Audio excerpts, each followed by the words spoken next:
We're going to be solving the following equation by using the quadratic formula, which I have written up right over here. So, first things first, make sure your equation is in proper quadratic form, which means everything is on one side of the equation with it set equal to 0. Then you need to pick out A, B, and C from your problem. Remember that those are your coefficients in front of the variables here. So A should be a 1 here, since 1 is the coefficient of x squared. B is a negative 10, and C is a positive 41. So we're going to plug those in respectively into the equation.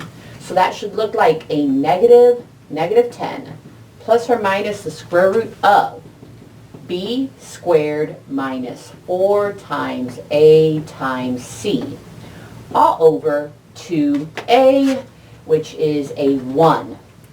Okay? Next, we just need to work on simplifying this. The quadratic formula is really just a big order of operations problem. So first off, double negative rule in the front. 2 negatives make that a positive 10. Plus or minus. Underneath the radical, square this exponent here, multiply all of these numbers together. Negative 10 squared, negative 10 times negative 10 is 100, and 4 times 1 times 41 is a 164 over 2 times 1, which is a 2. Go ahead and subtract what's under the radical in the next step, so everything else is going to drop down. 10 plus or minus the square root of, we get a negative 64 there, over a 2.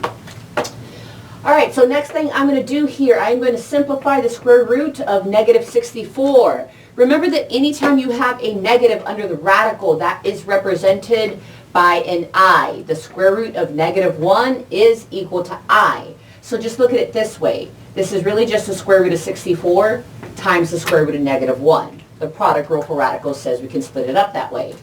The square root of 64 is an 8. Square root of negative 1 is an I. So square root of negative 64 is a plus or minus 8i. So I'm just going to throw that into our problem here.